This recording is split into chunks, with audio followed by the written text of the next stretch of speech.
할렐루야. 삶으로 드리는 1000번째 726번째 계시록 66강입니다. 오늘부터는 대환란 시대에 대해서 함께 설명하고 은혜를 나누기를 원합니다. 우리가 대환란 시대가 어떻게 일어난다는 것은 참고는 하지만 지금 우리는 대환란하고 상관이 없다. 그때 어떤 일이 일어난다라고 하는 것을 알고는 있어야 한다는 겁니다. 왜 우리는 상관이 없느냐? 우리는 같이 있지 않을 거니까 상관이 없다는 겁니다. 그리스도께서 두루마리에서 첫 번째 인을 떼실 때에 6장 1절입니다. 대환란 시대의 심판이 시작이 됩니다. 이때 상황을 다니엘서 9장 27절에 그가 적그리스도를 얘기하는 그가 장차 많은 사람으로 더불어 한 일에 7년 동안 언약을 굳게 정한다라고 소개하고 있습니다. 그러면 대환란은 어떻게 나누는가? 대환란의 심판은 전반과 후반으로 나눠집니다. 그래서 전반은 6장에서부터 11장 상반부까지, 그리고 후반은 11장 후반부에서 19장까지 이렇게 나누어집니다. 다니엘서 9장 27절을 참고하면 그가 그 이레의 절반에 제사와 예물을 금지할 것이며 그랬습니다. 제사와 예물을 금지할 것이며 결국은 예배를 금지할 것이며, 이 사건이 대환란 중간에 일어나는 결정적인 사건입니다. 그래서 이 놀라운 사건을 계기로 전반부와 후반부가 나누어집니다. 이 사건은 적그리스도가 팔레스타인 내에 재건된 성전에 들어가 자신이 지구의 참 신이라는 악마적 주장을 한다는 겁니다.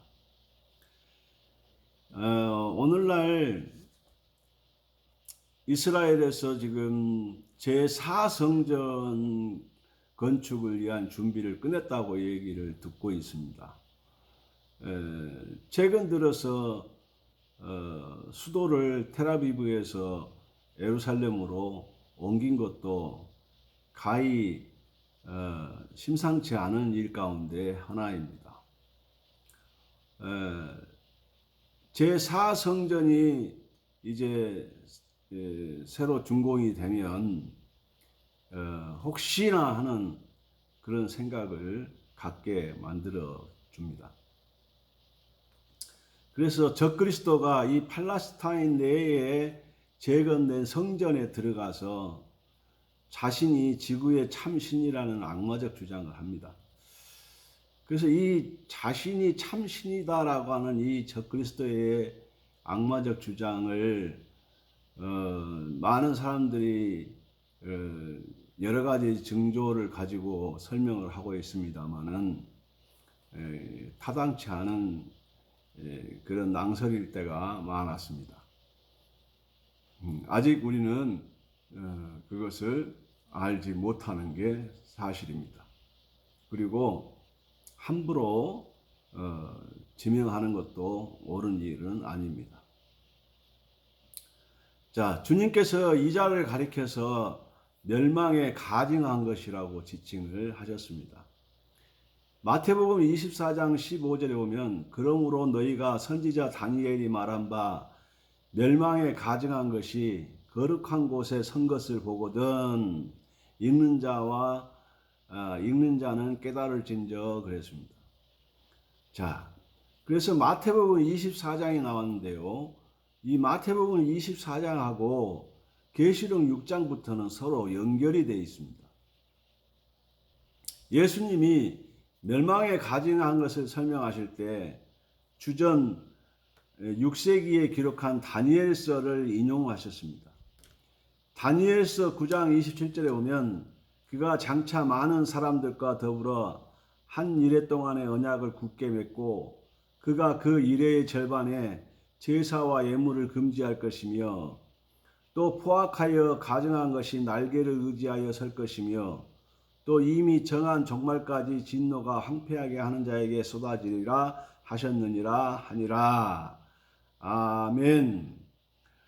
자, 사도 바울은 적그리스도를 불법의 사람, 멸망의 아들 이렇게 표현을 합니다. 데살로니가 후서 2장 3절로 4절에 보면 누가 어떻게 하여도 너희가 미혹되지 말라. 먼저 배교하는 일이 있고 저 불법의 사람 곧 멸망의 아들이 나타나기 전에는 그날이 이르지 아니하리니 그는 대적하는 자라 신이라고 불리우는 모든 것과 숭배함을 받는 것에 대항하여 그 위에 자기를 높이고 하나님이라고 내세우느니라. 아멘. 이 멸망에 가증한 것, 적그리스도, 멸망의 아들, 이 멸망에 가증한 것이 대환란 중반에 출현을 한다는 겁니다.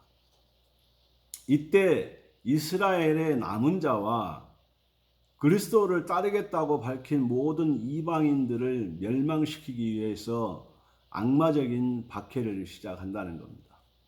이를 시작으로 진행되는 후반기 박해는 그리스도께서 큰 환란, 마태복음 24장 21절에 큰 환란이라고 표현하실 정도로 매우 격렬한 박해를 얘기합니다.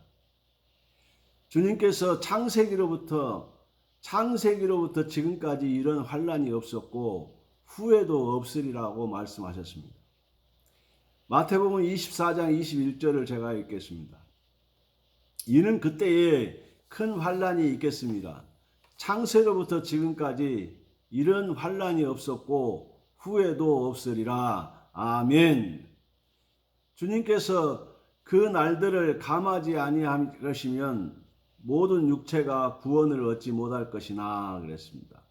적그리스도가 그리스도에게로 돌아서는 자들을 멸하려기 때문에 그 날을 감하게 되는 겁니다. 그러나 택하신 자들을 위하여 그 날들을 감하시리라.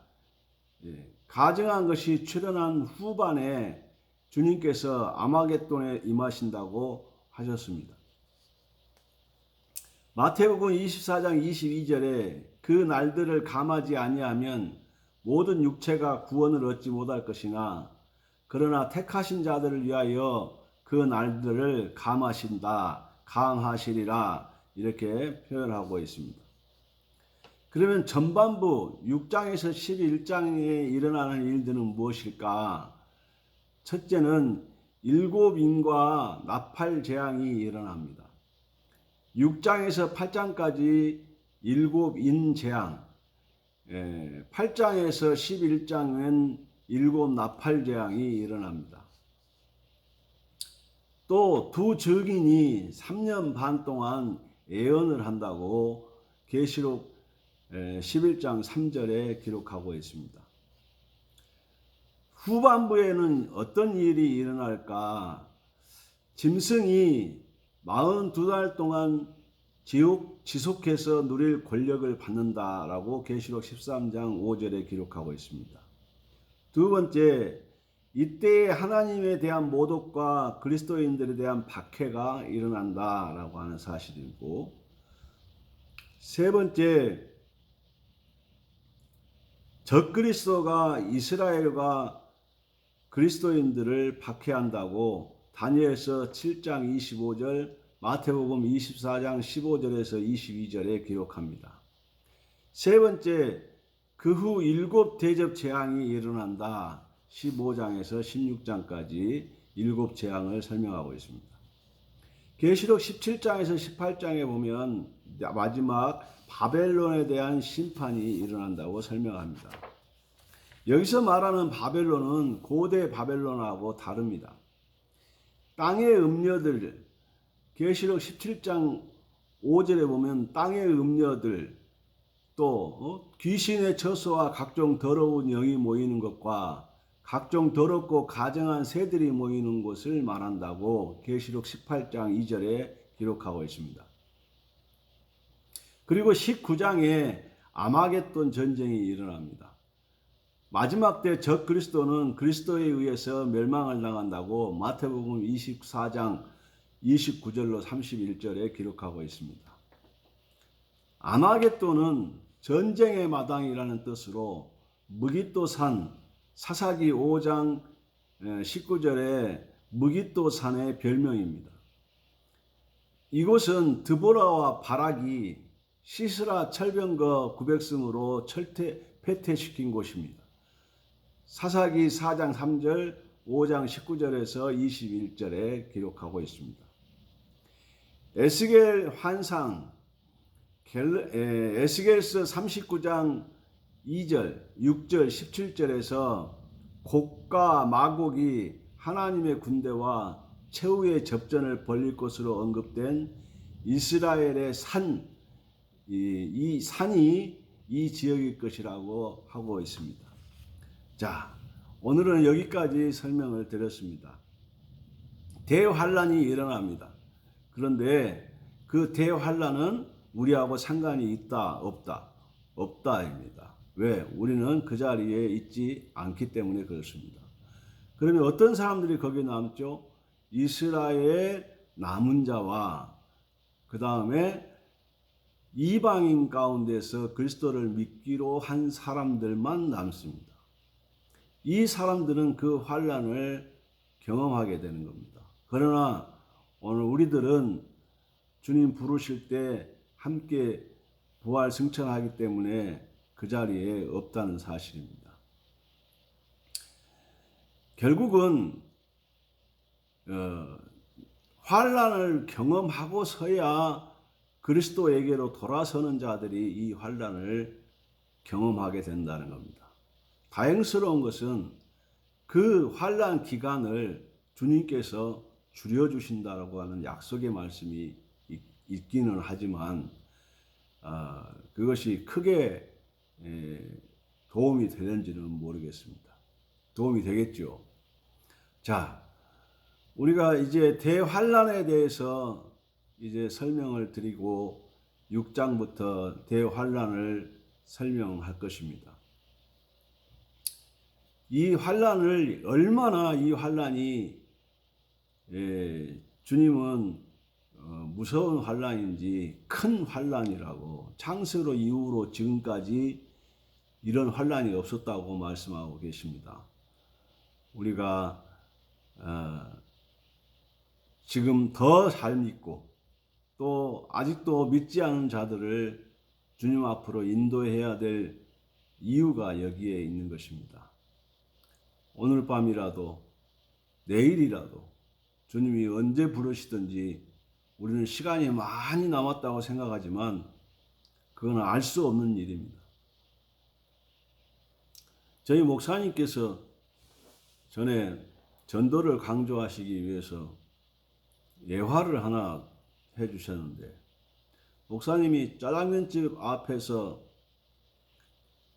철가방을 들고 배달하는 어린 소년을 보고 내가 저 아이에게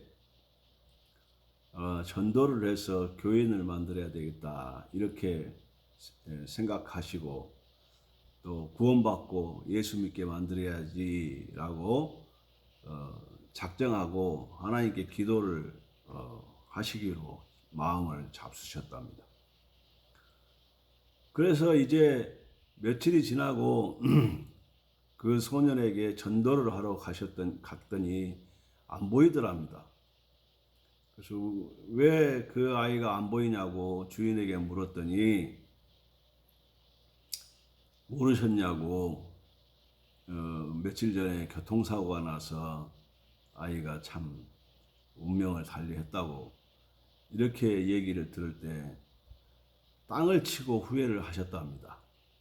내가 바로 왜 전도하지 못해서 한 영혼을 살릴 수 있었는데 살리지 못하는 것이 너무나 가슴이 아팠다고 예화 간증을 하시는 것을 제가 어린 나이에 듣고 지금까지 기억이 납니다. 여러분, 전도할 대상은 기다려주지 않는다는 겁니다. 우리가 마음에 그런 각오가 생기고 또 그런 복음을 전할 마음이 생기면 즉시 해야 된다는 사실입니다. 오늘날도 우리 주변에 얼마나 많은 사람들이 안타깝게 있는지 모릅니다. 그렇게 복음을 전해도 마음을 열지 않는 사람들도 있고, 또 우리가 전하지 못해서 건져내지 못하는 그런 경우도 있는 것입니다. 아무튼 하나님께서 우리에게 기회 주실 때 복음을 전하고 신앙생활을 잘 할 수 있도록 그렇게 인도를 해야 되겠습니다. 기도하겠습니다. 하나님 감사합니다. 오늘 대환란의 시작을 예고하는 그런 메시지를 우리가 받았습니다. 하나님, 멀리 있는 것이 아니라 우리 가까이에 있음을 우리가 인식하고 더 예수 잘 믿고 더 복음 잘 전해서 생명 살리는 일에 헌신하는 우리들 되게 해 주시옵소서. 예수님 이름으로 간절히 축복하고 기도하옵나이다. 아멘. 할렐루야. 감사합니다. 오늘 강의는 여기서 마치겠습니다.